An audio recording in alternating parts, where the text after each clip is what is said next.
ইন্না লাহু লাহাফিজুন। কোরআন নাজিল করেছি আমি, আর এর সংরক্ষণ করব আমি। সুবহানাল্লাহ।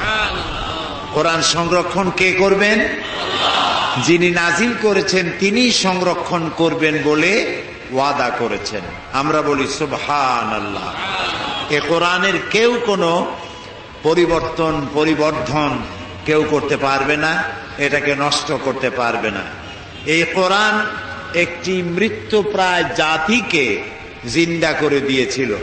যে জাতি চুরি করত, ডাকাতি করত, জেনা করত, হত্যা করত, ধর্ষণ করত, এমন কোনো পাপ নাই যে জাতির লোকেরা করত না। সেই জাতির কাছে কোরআন এসে গোটা জাতির আমূল পরিবর্তন করে দিল। মরা জাতি কি হয়ে গেল? জিন্দা হয়ে গেল। বলেন কি হয়ে গেল? জিন্দা হয়ে গেল মরা জাতি। এই মরা জাতির মধ্যে একজন ছিলেন হযরত ওমর রাদিয়াল্লাহু তাআলা আনহু। তিনিও জেহালাতের কারণে মৃত্যুপ্রায় ছিলেন। এই কোরআনের সংস্পর্শে যখন তিনি এলেন, তিনি ছিলেন জিরো। কোরআন তাকে বানালো কি? হিরো বানিয়ে দিল। এটাই কোরআন শরীফের মুজিজা। কোরআনের কাছে যদি হিরোরা এসে বেয়াদবি করে, কোরআন তারে কি বানায়? জিরো বানায়। আর জিরোরা এসে কোরআনের মর্যাদা দিলে তাহলে জিরো কি হয়ে যায়? হিরো হয়ে যায়। এ হচ্ছে সেই কোরআন। এই কোরআনের কারণেই নবী করিম সাল্লাল্লাহু আলাইহি ওয়াসাল্লাম বিশাল বিপ্লব সাধন করেছিলেন। আর এই কোরআন আমাদের কাছে আজও আছে, কিন্তু আমাদের কপাল ভালো হলো না।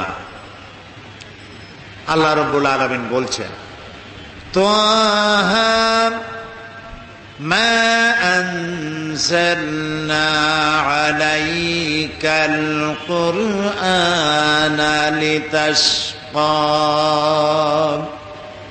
হে নবী, কোরআন আমি এই জন্য নাজিল করি নাই যে কোরআন আপনার ভাগ্যকে নষ্ট করে দেবে, আপনার ভাগ্য বিপর্যস্ত হবে, এই জন্য কোরআন আসে নাই।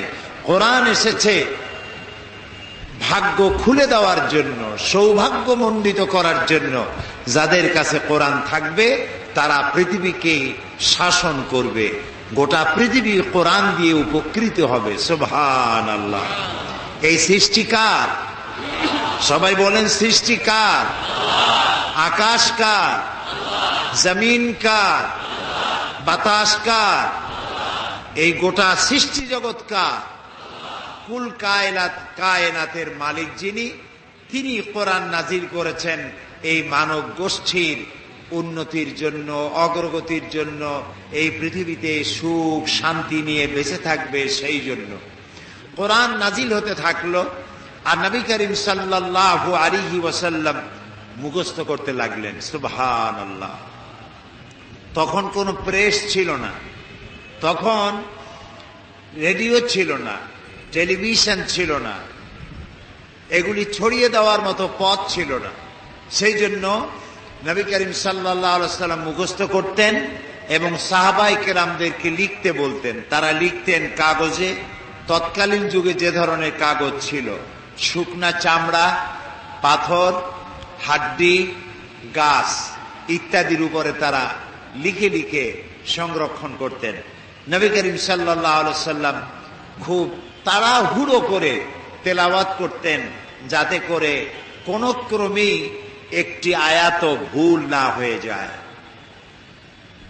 আল্লাহ রাব্বুল আলামিন তার নবীকে লক্ষ্য করলেন, কোরআনে কারীমকে মুখস্থ করার জন্য তার কষ্ট তিনি লক্ষ্য করলেন।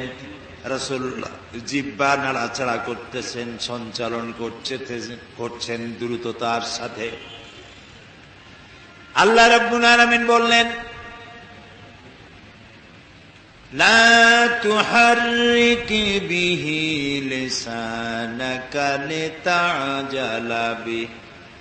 ও নবী, কোরআনে কারীমকে মুখস্থ করার জন্য এত তাড়াহুড়ো করার কোনো প্রয়োজন নাই, আপনার জিহ্বাকে এত নাড়াচাড়া করার কোনো প্রয়োজন নাই।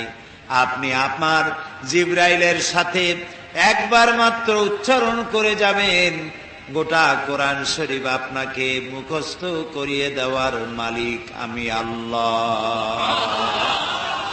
আমি আপনাকে মুখস্থ করাই দেব। আপনি তো পড়তে পারেন না, আমি আপনাকে পড়ার তৌফিক দেব। আপনি মুখস্থ করতে পারবেন, পড়তে পারবেন, পড়ে পড়ে মানুষকে বুঝাইতে পারবেন, সে তৌফিকও আমি আপনাকে দান করব। সুবহানাল্লাহ। প্রিয় ভাই সব, নবী করিম সাল্লাল্লাহু আলাইহি ওয়াসাল্লাম যখন কোরআনে কারীমকে এভাবে তেলাওয়াত করতেন, কাফেরেরা মনে করত যে মুহাম্মদ সাল্লাল্লাহু আলাইহি ওয়াসাল্লাম না জানি তিনি পাগল হয়ে গেছেন। তাকে পাগল বলতো লোকেরা। বলেন নাউযুবিল্লাহ। রাসূলুল্লাহকে পাগল বলা হলে আল্লাহর অস্তিত্বের উপরে আঘাত লাগে। আল্লাহ রাসূল জবাব দেন নাই। তাকে যখন পাগল বলা হলো, আল্লাহ রাব্বুল আলামিন নিজেই জবাব দিয়ে দিলেন। তিনি বললেন, ওয়ামা সাহিবুকুম বিমাজনুন, তোমাদের সাথী তিনি পাগল নন। তোমাদের সাথী অন্তত 40 বছর পর্যন্ত তোমাদের সাথে তিনি ছিলেন। পাগলামির কি দেখেছো তার মধ্যে তোমরা? পাগলকে তা খুব তাড়াতাড়ি করে প্রমাণিত হবে। তোমাদের সাথী তিনি পাগল নন। হযরত ওমর তখনও ছিলেন জাহিল। তিনি চাইলেন মুহাম্মদ সাল্লাল্লাহু আলাইহি সাল্লামকে তিনি লাঞ্ছিত করবেন। এই নিয়ত করে পেছনে পেছনে ছুটলেন। নবী করিম সাল্লাল্লাহু আলাইহি সাল্লাম বাইতুল্লাহ শরীফে মসজিদে হারামে ঢুকে তেলাওয়াত করতেছিলেন, নামাজের মধ্যে তেলাওয়াত করছেন। হযরত ওমর পিছনে দাঁড়িয়ে মনে করলেন নামাজটা শেষ হয়ে যাক, তারপরে যা হয় করব। নামাজ শেষ হোক। আর পেছনে দাঁড়িয়ে তিনি তেলাওয়াত শুনতেছেন। এখন চিন্তা করুন, একে তো আল্লাহর কালাম, আর তা তেলাওয়াত করছেন যার উপর এটা নাজিল হয়েছে। এখন শুনতে কত মজা হচ্ছে।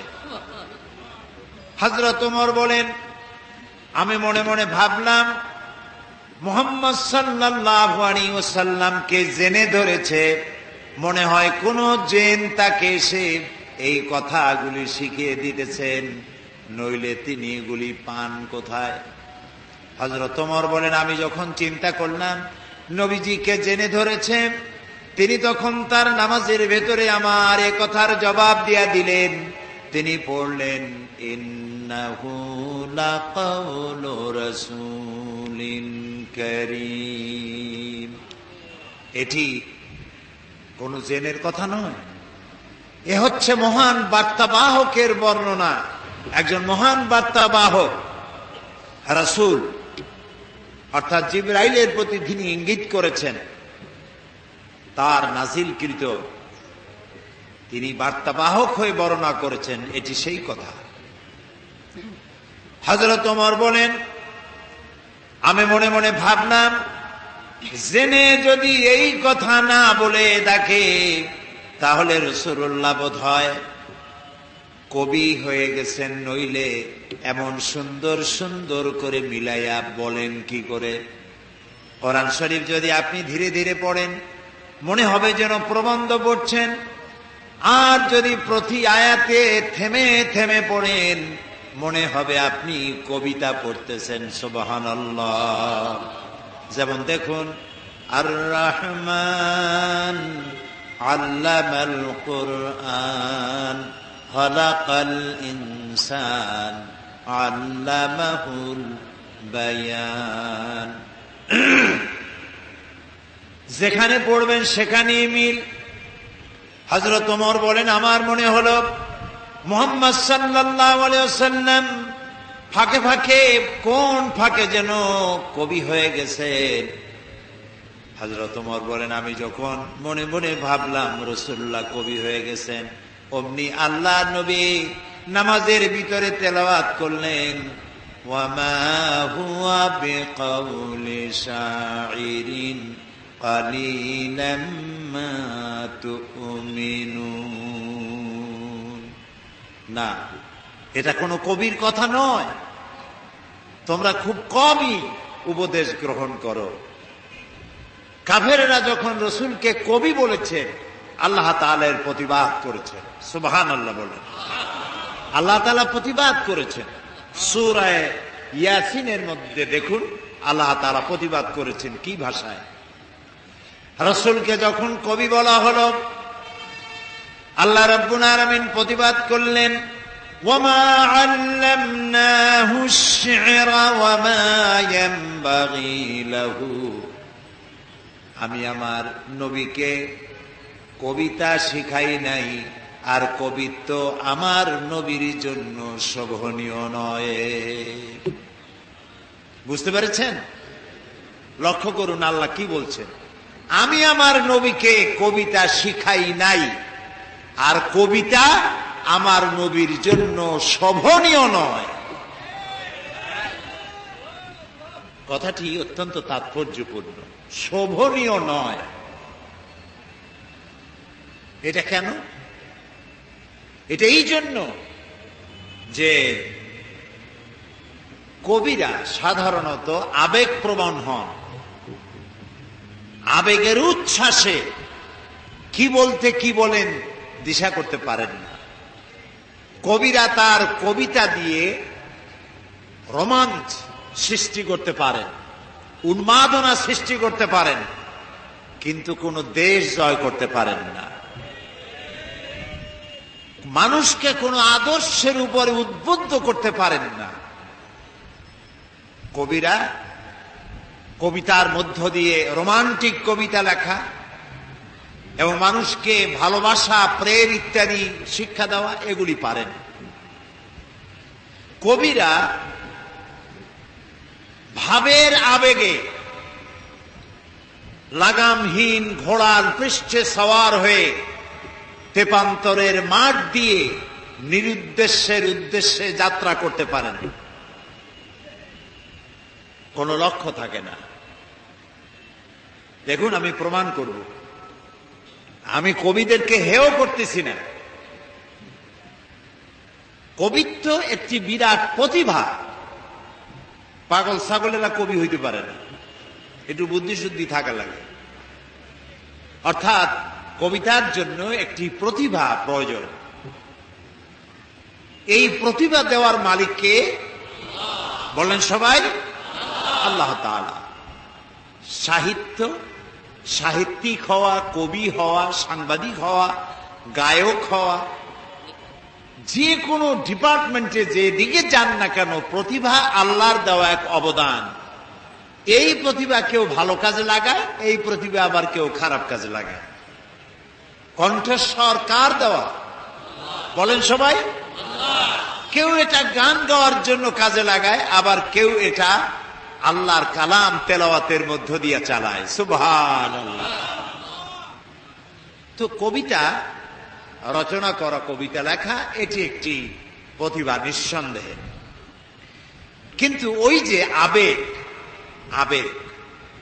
আবেগের বশবর্তী হয়ে কবিরা এমন সব কথা বলেন বাস্তবতার সাথে যার কোনো মিল থাকে না। আমি আলোচনা করতে গিয়ে মাঝে মধ্যে একথা বলি, জাতীয় কবি কাজী নজরুল ইসলাম আমাদের জাতীয় কবি। যে সময় আমাদের পক্ষে, মুসলমানদের পক্ষে কলম ধরার লোক ছিল না, তখন তিনি আমাদের মুখ রক্ষা করেছেন। কথা বোঝেন না? তিনি রসুলের শানে যেসব কবিতা লিখেছেন, আল্লাহর শানে যেসব গান লিখেছেন, আল্লাহ যদি ইচ্ছে করেন এই কারণেই আল্লাহ তাআলা তাকে জান্নাত দিয়ে দিতে পারেন। কি সুন্দর গান তিনি রচনা করেছেন, আল্লাহ তার দোয়াও কবুল করেছেন। তিনি প্রার্থনার একটি গান বানিয়েছিলেন নিজের জন্য, মসজিদেরই পাশে আমার কবর দিও ভাই, যেন সকাল সন্ধে মুয়াজ্জিনের আজান শুনতে। তার এই আকাঙ্ক্ষা, এই আকুতি, এটা কি কবুল হয়েছে? এরকম আসতে বলেন কেন?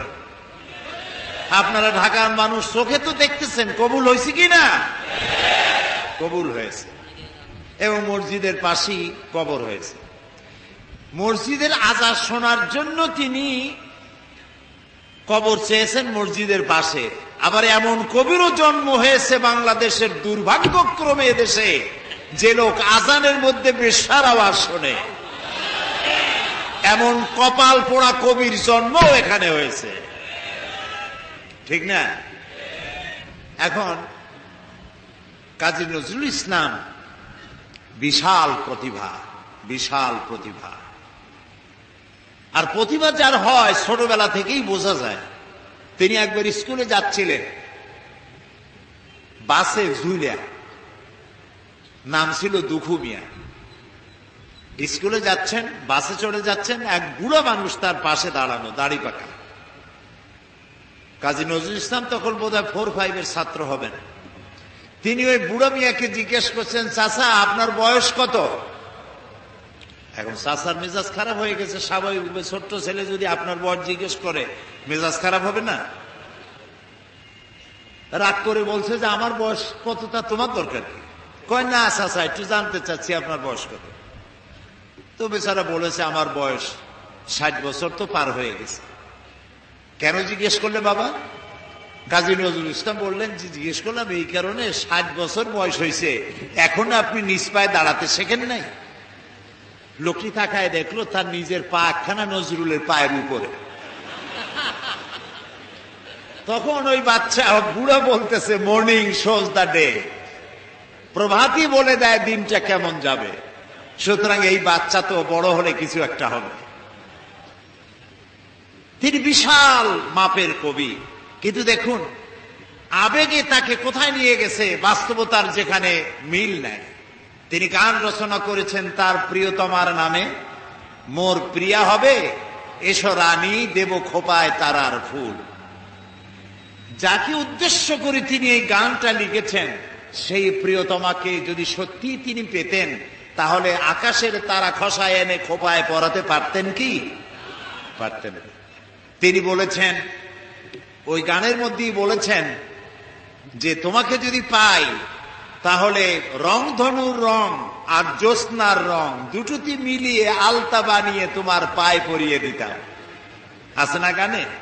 সত্যি যদি ওই প্রিয়তমাকে তিনি লাভ করতে পারতেন, তাহলে রংধনুর রং আর জ্যোৎস্না মিলিয়ে আলতা বানাইতে পারতেন।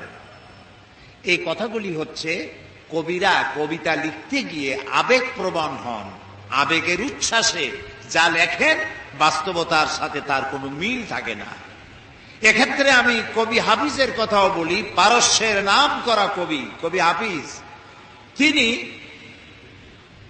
তার প্রিয়তমার জন্য তিনি গান উৎসর্গ করলেন। সেখানে তিনি লিখলেন ফার্সি কবিতা। তার অর্থ ছিল এরকম যে আমার প্রিয়তমার লাল গালের উপরে একটি কালো তিল আছে, প্রিয়তমার লাল গালে একটি কালো তিল আছে। এই তিলটি যদি আমি লাভ করতে পারি, এটি যদি আমি পাই, তাহলে সামারকান্দ এবং বুখারার মতো রাজত্ব আমি বিলাই দিতে পারি। তখন সামারকান্দ এবং বুখারার রাজা ছিলেন তৈমুর লং। তৈমুর লং এই গান শুনিয়া পুলিশ পাঠায় দিল, ব্যাটারে ধরে নিয়ে। হাফিজ তো প্রমাদ গুনলেন এবং বুঝতে পেরেছেন তাকে ধরতে পুলিশ পাঠানো হলো কেন। তিনি পথে পথে গানটারে উল্টায় ভালাইলেন। বাদশার দরবারে হাজির তৈমুর লং জিজ্ঞেস করলেন, হাফিজ তুমি তোমার প্রিয়তমার প্রেমে পড়ে গলায় দড়ি দিয়া মরো, আমার রাজত্ব বিলিয়ে দিতে পারো, তোমার প্রিয়তমার তিলের কারণে এই অধিকার তোমার কে দিল? হাফিজ বলছে, জাহাপানা আপনি কি শুনেছেন? শুনেছি তোমার কবিতার শেষ লাইন আছে সামারকান্দ বা বুখারা। কয় না জাহাপানা, আপনি ভুল শুনেছেন। আমার দ্বিতীয় লাইনটা ছিল সামারকান্দ ওয়া খুরমারা। এর অর্থ হচ্ছে আমার প্রিয়তমার লাল গালের কালো তিলটি যদি আমি লাভ করতে পারি, তাহলে 1 মণ চিনি আর 3 মণ খোরমা বিলাই দিতে পারি। এখন আমি এই কথাগুলি শোনালাম এই কারণে যে কবিরা, কবিত্ব একটি প্রতিভা নিঃসন্দেহে, কিন্তু কবিরা আবেগ প্রবণ হন, উচ্ছ্বসিত হন, আবেগে এমন সব কথা বলেন যা বাস্তবতার সাথে মিল নাই। এই জন্য কবি আর নবী এই দুটির মধ্যে পার্থক্য হচ্ছে আকাশ আর জমিন। নবীরা আবেগ প্রবণ হতে পারেন না, আবেগের উচ্ছ্বাসে এমন কথা তারা বলতে পারেন না যার সাথে বাস্তবতার কোনো মিল নাই, এমন কথা নবীরা বলতে পারে না। সেই জন্য আল্লাহ তাআলা পরিষ্কার করে বলেছেন, ওমা আল্লামনাহু আশ-শি'রা ওমা ইয়ানবাগী লাহু, আমার নবীকে আমি কবিতা শিখাই নাই, আর কবিত্ব আমার নবীর জন্য শোভনীয় নয়। সুবহানাল্লাহ, সুবহানাল্লাহ। এবার চলুন, হযরত ওমর রাদিয়াল্লাহু তাআলা আনহু কি করতেছেন পিছনে বসে। হযরত ওমর রাদিয়াল্লাহু তাআলা আনহু তিনি মনে করলেন নবীজি কবি হয়ে গেছেন। আল্লাহর নবী নামাজের ভিতরে শোনায় দিলেন, ওয়ামা হুয়া বিকাউলি শাইরিন কালিলাম মা তুমিনুন। না, এটা কবির কথা নয়। হযরত ওমর ভাবলেন, আচ্ছা কবির কথা না, এটা উনি বুঝলেন কি করে? আমি মনে মনে চিন্তা করছি এটা কবির কথা, উনি এটাকে প্রতিবাদ করলেন আমার প্রশ্ন না শুনেই। তাহলে তো মনের কথা যখন বোঝেন তখন তো শুধু কবি না, গণকও হয়ে গেছে।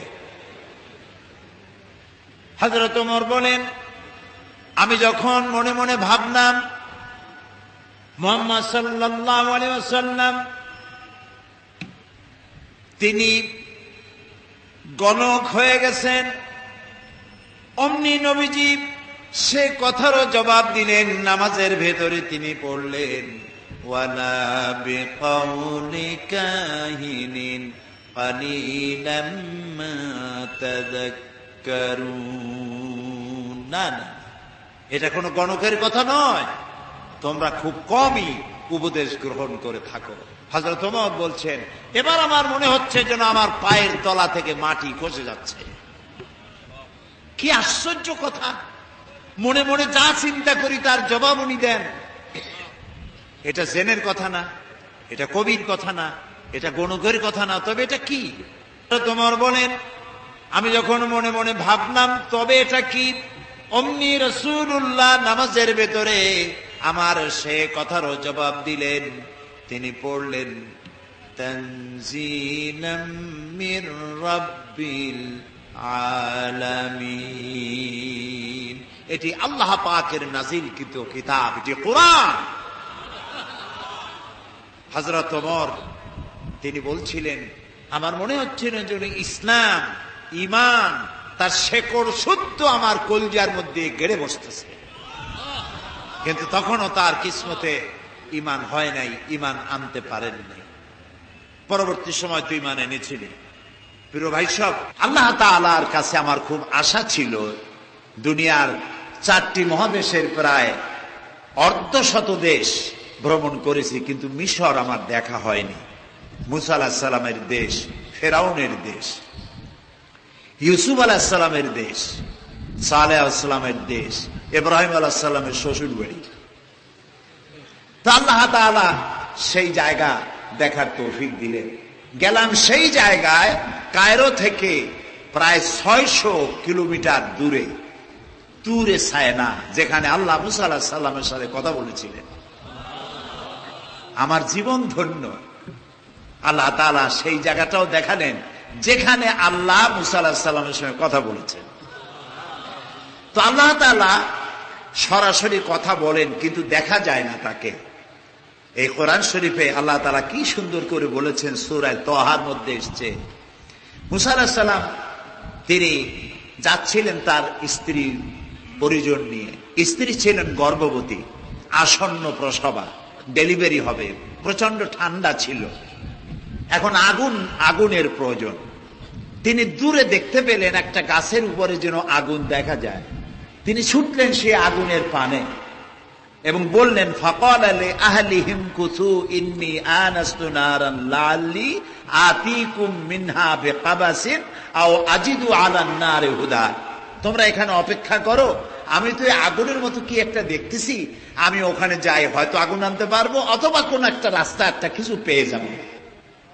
ফালাম্মা আতাহা নুদিয়া ইয়া মূসা ইন্নী আনা রাব্বুক ফাখলা নালাইক ইন্নাকা বিল ওয়াদিল মুকাদ্দাসি তুয়া।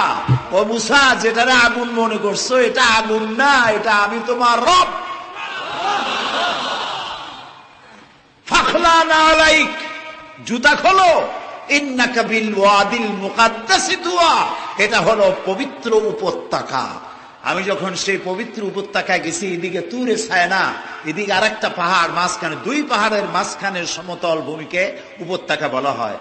আমার এই আয়াত মনে পড়লো, সাথে সাথে জুতা খুলে ফেলে দিলাম। মূসা আলাইহিস সালামকে আল্লাহ বলেছেন ফাখলা নালাইক, জুতা খোলো। আমি আমার সাথীরা জুতা খুলে এগিয়ে গেলাম। আজান দিয়ে সেখানে আমরা জোহরের নামাজ আদায় করলাম, জোহর আসর জামআন ওয়া কাসরান আদায় করে নিলাম। তারপরে চলে গেলাম সেই জায়গায় যেখানে আল্লাহ তাআলা কথা বলেছিলেন, সেই জায়গাটা এখনো আছে। সুবহানাল্লাহ। আল্লাহ তাআলা বলছেন ওয়া নাখতারতুকা ফাসতামি লিমা ইউহা। ও মূসা, আমি তোমাকে আমার জন্য বাছাই করছি। সুবহানাল্লাহ। আমি তোমাকে আমার জন্য বাছাই করেছি, এখন তুমি শোনো আমি কি বলি। ইন্নানি আনাল্লাহ, আমি আল্লাহ। সুবহানাল্লাহ, সুবহানাল্লাহ। আমি আল্লাহ, লা ইলাহা ইল্লা আনা, আমি ছাড়া কোনো ইলাহ নাই। ফাবুদনি ওয়া আকিমিস সালাতা লিযিকরি, অতএব আমার ইবাদত করো আর আমার শরণার্থে নামাজ কায়েম করো। সুবহানাল্লাহ। ওইখানে দেখলাম দুইটা ধর্মীয় প্রতিষ্ঠান, একটা হলো মসজিদ আর একটা হলো গির্জা, একদম গায়ে গায়ে লাগানো। দুনিয়ার ইহুদি খ্রিস্টান আর মুসলমানেরা এক জায়গায় নামাজ পড়তেছে আর যার যার মতো ইবাদত করতেছে, কোনো ঝগড়া নাই। ইহুদিরাও যাচ্ছে আর খ্রিস্টানেরও যাচ্ছে, মুসলমানেরও যাচ্ছে। আমি সেখানে একটা বক্তব্য রাখলাম, বললাম দুনিয়ার ঐক্য, কোন রাজনৈতিক ঐক্যে পৃথিবীর মানুষকে ঐক্য বানাতে পারবে না, ইসলাম দিয়েই ঐক্য করা যাবে, এটাই হলো তার প্রমাণ। সেখান থেকে 5 দিনে 2000 কিলোমিটার জায়গা আমি দৌড়াইছি। হযরত সালেহ আলাইহিস সালামের কবর জিয়ারত করেছি, ইলিয়াস আলাইহিস সালাম, হযরত হারুন আলাইহিস সালাম, তারপরে হযরত লোকমান, কোরআন শরীফে যে সূরা লোকমান আছে, হযরত লোকমান, তার কবর জিয়ারত করার তৌফিক আল্লাহ তাআলা দান করেছেন। বিশাল দেশ, দেখার মতো বহুত কিছু আছে, কিন্তু দেখা হয় নাই। তখনও মুসা আলাইহিস সালামের সাথে বেয়াদবি করলো সেই মিস্টার ফেরাউন কই। তারপরে চলে গেলাম মিউজিয়ামে, পিরামিড দেখলাম, নীল নদ দেখলাম, আল্লাহ দেখাইলেন। তারা বলেছেন আমার জমিন ভ্রমণ করো আর মহাসত্যের অস্বীকারীদের কি পরিণতি করেছি তা দেখো আর তার দ্বারা শিক্ষা গ্রহণ করো। কাজে আল্লাহ দেখতে কইছে, শয়তান দেখা দরকার। ভিতরে ঢুকে দেখলাম গ্লাসের বক্স, সেখানে মিস্টার ফেরাউন চিতই শুয়ে আছে। হায় আল্লাহ, আল্লাহ শুটকি বানাই থুইছে, কাপড় দিয়ে জড়ানো, পাও দুইটা বাইর করা, হাত দুইটা বাইর করা, ঘাটটা এত বড় লম্বা, এরকম চিকুন, কল্লাটা আছে, একটা দাঁত আছে মুখে, হাতে পায়ে কিছু নখও আছে, মাথায় কিছু চুলও আছে। হাজার হাজার বছর আগের লাশ। মুসা আলাইহিস সালামকে যখন তাড়ায় নিয়ে গেল লোহিত সাগরে, লোহিত সাগরের কেরানায় মুসা আলাইহিস সালাম বসেছিলেন তার উম্মতদের নিয়ে। ফেরাউন 3 দিক থেকে আক্রমণ করলো। এই কোরআন বর্ণনা, এটা কি কোরআন? আল্লাহ তাআলা বলছেন, ও নবী, তুমি তো তখন সেখানে উপস্থিত ছিলে না যখন ফেরাউন তার দলবল নিয়ে মুসা আলাইহিস সালামকে তাড়া করেছিল সেই তুরে সায়নায়, তুমি উপস্থিত ছিলে না। আমি ওহী দিয়া, কোরআন দিয়া তোমাকে ইতিহাস জানাইছি। সুবহানাল্লাহ। সেই লোহিত সাগরের পারে গেলাম যেখানে তাকে ঘিরে ফেলানো হয়েছিল। মুসা আলাইহিস সালাম এবং তার সাথীরা বললেন, ইয়া মূসা ইন্না লামুদরাকুন, হে মুসা, আমরা তো পাকড়াও হয়ে গেলাম, সারাশি আক্রমণ করা হয়েছে, আমাদেরকে পালাবার কোনো জায়গা নাই। মুসা আলাইহিস সালাম আল্লাহর পয়গম্বর। কার নবী? আল্লাহর পয়গম্বর। মুসা আলাইহিস সালাম বললেন, কাল্লা রব্বি সায়াহদিন, ভয় পাইও না, অবশ্যই আল্লাহ তাআলা আমাদেরকে পথ বের করে দেবেন। 3 দিকে কি শত্রু, 3 দিকে কি, আর একদিকে কি নদী না সাগর। আপনারা মনে করছেন নীল দরিয়া পার হয়েছে বুঝি, মুসার তারা খায়া। সাগর, লোহিত সাগর, রেড সি, তিন দিকে শত্রু, একদিকে সাগর, পালাবার রাস্তা আছে? আল্লাহর পয়গম্বর বলছেন কোনো ভয় নাই, অবশ্যই রব্বি সাইয়াহদিন, অবশ্যই আল্লাহ আমাদের পথ বের করে দেবেন। আল্লাহ তাআলা খুশি হয়ে গেলেন, সুবহানাল্লাহ। আল্লাহ এটাই চান, আল্লাহ এটাই চান। আল্লাহ তাআলা সমুদ্রকে ভাগ করে দিলেন, সুবহানাল্লাহ। সমুদ্র ভাগ হয়ে গেল। এগুলি গল্প কি? কোরআন, কোরআন।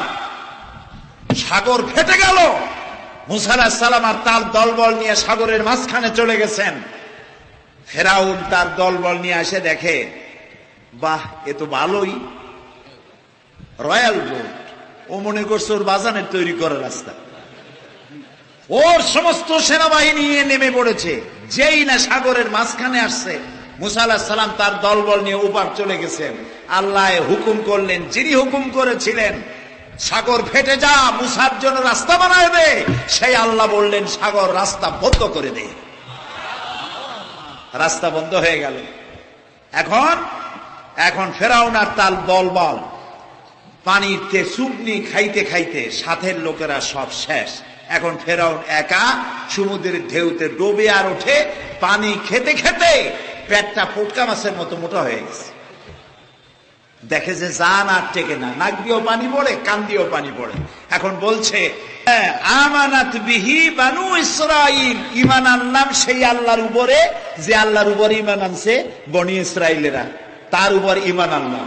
আল্লাহ তাআলা বললেন, আল আন, এখন, ওয়াকাদ আসাইতা কাবলু ওয়া কুনতা মিনাল মুফসিদিন। ও বলল আনা মিনাল মুসলিমিন। আল্লাহ, আমি তো কলেমা পড়লাম আর তো মুসলমান হইলাম, এখনো সুবাও কেন? আল্লাহ কয়, এখন, ওয়াকাদ আসাইতা কাবলু, এর আগে তুমি আমার সাথে বিরোধিতা করেছো, বিদ্রোহ করেছো, আমার মানুষের উপর অত্যাচার করেছো, ওয়া কুনতা মিনাল মুফসিদিন, আর তুমি হচ্ছ সন্ত্রাসীর একজন বড় সন্ত্রাসী, বিপর্যয় সৃষ্টিকারী। শোনো ফেরাউন, আজকে আমি তোমারে শুধু মারবই না, আমি তোমাকে মৃত্যু দেব। আর তোমার আলিয়াউমা নুনাজ্জিকা বিবাদানিক, আমি তোমার শরীরকে হেফাজত করব। তোমার শরীর পানিতে পচবে না, পোকা মাকড়ে, জলচর প্রাণী, স্থলচর প্রাণী কেউ খাবে না, মাটিতেও তুই পচবি না, তোরে শুটকি বানায় রাখবো কিয়ামত পর্যন্ত। আল্লাহর সাথে যারা নাফরমানি করবে, আর এই নাফরমানদেরকে যারা কলম দিয়া লিখে, বক্তৃতা করে, রাজনীতি দিয়া যারা আল্লাহর নাফরমানদেরকে সাহায্য করবে, নমরুদের মতো, ফেরাউনের মতো আল্লাহ চুমাইয়া দুনিয়া থেকে জুতা মেরে বিদায় করে দেবে। আসসালামু আলাইকুম প্রিয় দর্শক, আরেকটি নতুন ওয়াজে আপনাদের স্বাগতম। আরও নতুন নতুন দেলোয়ার হোসেন সাঈদীর ওয়াজ শুনতে চাইলে অবশ্যই চ্যানেলটি সাবস্ক্রাইব করে পাশে থাকে বেল আইকনটি বাজিয়ে রাখুন। ধন্যবাদ।